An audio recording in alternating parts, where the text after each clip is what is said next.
In other news, Russian President Vladimir Putin declares 2024 as a landmark year in Russia's military campaign against Ukraine, hailing accelerating advances and issuing yet another warning to Western nations about crossing Russia's red lines.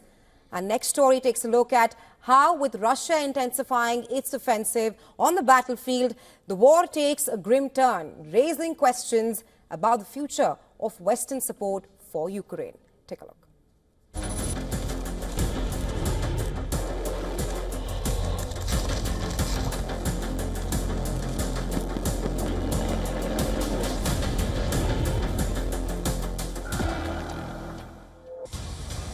Russian forces are launching coordinated strikes on Ukraine.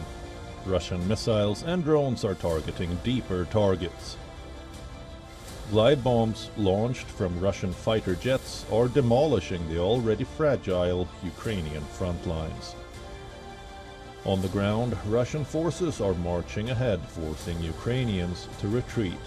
Russia's defense ministry claims that its troops had seized a total of almost 4,500 square kilometers of Ukrainian territory in this year, and were now gaining around 30 square kilometers a day.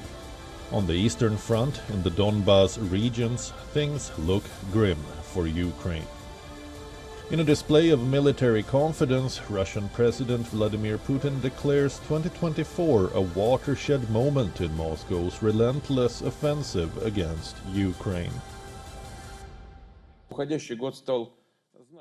The outgoing year has become significant in achieving the goal of a special military operation.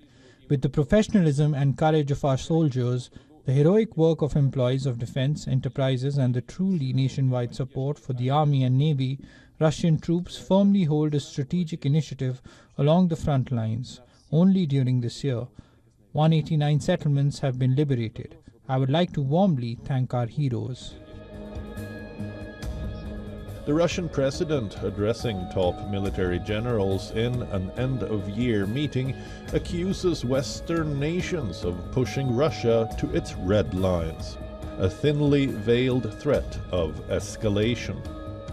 Putin reveals that Kremlin is doubling down on military innovation, ramping up the mass production of missile systems, including hypersonic weapons like the Oreshnik missile that recently struck Dnipro.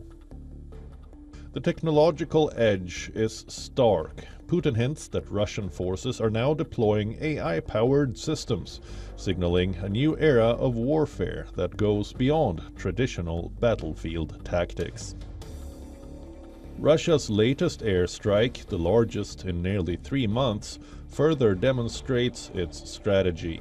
Many killed, widespread power blackouts, and a coordinated assault on civilian infrastructure reveals an approach designed to break Ukrainian morale. Ukraine claims that North Korean units fighting for Russia sustained losses of at least 30 soldiers killed or wounded around several villages on the front in Russia's Kursk region over the weekend.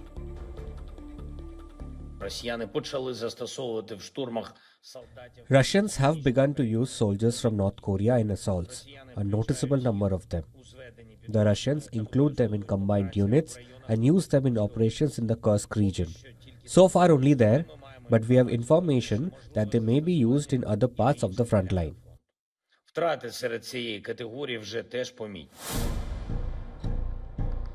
As Ukrainians endure devastating airstrikes, long power blackouts, during a harsh winter, President Zelensky urges global unity against Russia's terror campaign. However, with Western support hanging in the balance and Russian forces gaining momentum, the path forward for Ukraine remains uncertain. Bureau Report, WION World is One.